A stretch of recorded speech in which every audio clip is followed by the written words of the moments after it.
Ready to move in premium triplex villas at Bachapalli APR projects.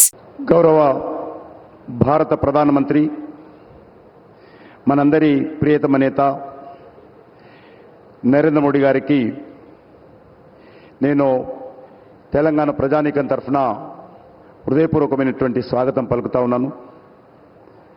అదేవిధంగా తెలంగాణ రాష్ట్ర governor respected శ్రీమతి Tamilisai Soundararajan G,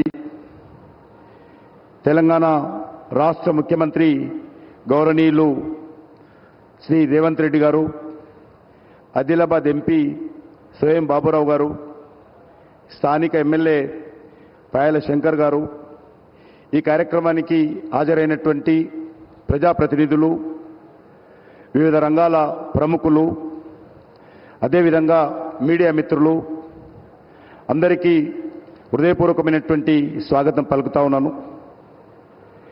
ఈరోజు ప్రధానమంత్రి గారి చేతుల మీదుగా జాతీయ రహదారులు, అదేవిధంగా మరి ఇతర విద్యుత్కు సంబంధించినటువంటి ప్రాజెక్టులు ప్రారంభించుకోవడము చాలా సంతోషం. 490 కోట్లతో ఆదిలాబాద్ బేలా మధ్య నేషనల్ హైవే 32 కిలోమీటర్ల పొడవైనటువంటి హైవే ప్రాజెక్టుకు, అదేవిధంగా హైదరాబాద్ భూపాలపట్నం నేషనల్ హైవే 163 శంకుస్థాపన చేసుకోబోతున్నాం. అదేవిధంగా రామగుండంలో తెలంగాణ ప్రజలకు తెలుసు, గతంలోనే 800 మెగావాట్ల ప్రాజెక్టుకు ప్రధానమంత్రి గారు తమ చేతుల మీదనే గతంలో ప్రారంభించడం జరిగింది.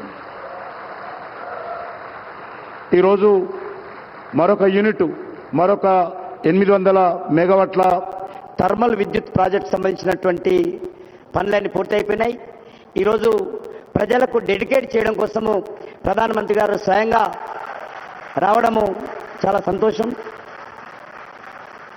అదేవిధంగా అంబారి, ఆదిలాబాద్, పింపాలకుట్టి రైల్వే లైన్ కూడా ఎలక్ట్రిఫికేషన్ పూర్తయిపోయింది. దాన్ని కూడా ఈరోజు డెడికేట్ చేస్తూ ఉన్నారు. ఈ రకంగా మరి మనకందరికీ తెలుసు, గత लास्ट 10 इयर्स आदरणीय प्रधानमंत्री नरेंद्र मोदी जी के नेतृत्व में तेलंगाना विकास के लिए अलग अलग प्रोजेक्ट्स 10 साल में 10 लाख करोड़ रुपए तेलंगाना विकास के लिए खर्च किया है और 2014 तक तेलंगाना में ओनली 2500 किलोमीटर्स का नेशनल हाईवे थे. आज इस 10 साल में डबल किया है नेशनल हाईवेज और 2500 किलोमीटर्स का नेशनल हाईवे अभी कंस्ट्रक्शन में है. ऐसा ही अलग अलग प्रोजेक्ट्स इसी रामकुंडम में एक यूरिया प्रोजेक्ट्स स्वयं प्रधानमंत्री नरेंद्र मोदी जी स्वयं आकर शंकुस्थापन फाउंडेशन स्टोन दिया है. उसके बाद आदरणीय प्रधानमंत्री करकमल के द्वारा उस प्रोजेक्ट भी पूरा कंप्लीट करके डेडिकेशन किया है.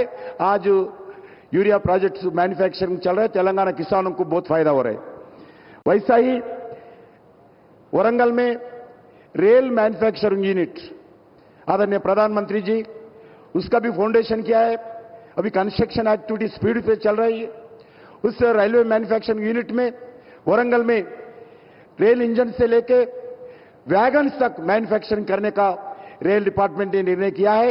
मैं उसका भी लगभग 3000 से ज्यादा लोग उस वरंगल में एम्प्लॉयमेंट जनरेशन होगा. वैसा ही MMTS सेकंड फेज प्रोजेक्ट आदरणीय प्रधानमंत्री लास्ट विजिट में उसका भी जो परेड ग्राउंड से फर्स्ट फेज उद्घाटन किया है, जो बचे हैं सेकंड फेज में उसका भी आज उद्घाटन करने वाला है. वैसा ही तेलंगाना में लगभग 30,000 करोड़ से ज्यादा रेलवे प्रोजेक्ट्स का उद्घाटन किया है.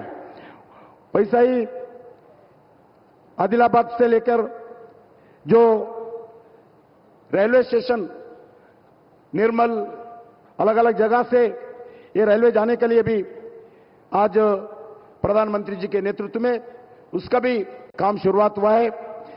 तेलंगाना से 3 वंदे भारत ट्रेन, एक सिकंदराबाद टू वैजाग, दूसरा श्री वेंकटेश्वर स्वामी तिरुपति के लिए, तीसरा बेंगलुरु के लिए भी उसका हुआ है। उसके साथ साथ जो तेलंगाना विकास के लिए नरेंद्र मोदी जी सरकार पूरा कमिटमेंट के साथ काम कर रही है। जो तेलंगाना में हर विषय पर केंद्र सरकार साथ देंगे, साथ आने वाले दिन में भी आगे बढ़ाएंगे।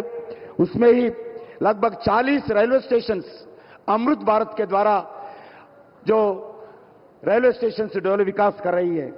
उसके साथ साथ मेट्रो రైల్ के लिए भी वेबिलिटी गैप फंडिंग दिया है। ఈ రకంగా అన్ని రకాల ప్రాజెక్టులు డెవలప్మెంట్ కోసం నరేంద్ర మోడీ గారి ప్రభుత్వం కమిట్మెంట్ తో పనిచేస్తూ ఉంది। 11 సాగునీటి ప్రాజెక్టులు ఏవైతే నిధుల కొరత కారణంగా ఆగిపోయినటువంటి 11 సాగునీటి ప్రాజెక్టులను కూడా పూర్తి చేయడం కోసం కేంద్ర ప్రభుత్వం నిధులు అందించిన విషయాన్ని ఈ సందర్భంగా మనవిస్తూ మరొకసారి నేను ప్రధానమంత్రి నరేంద్ర మోడీ గారికి తెలంగాణ ప్రజానీకం తరఫున హృదయపూర్వకమైనటువంటి స్వాగతం పలుకుతూ ఈ తెలంగాణ అభివృద్ధి కోసం కేంద్ర ప్రభుత్వము ఖచ్చితంగా అన్ని రకాలుగా సహకారం అందిస్తుంది।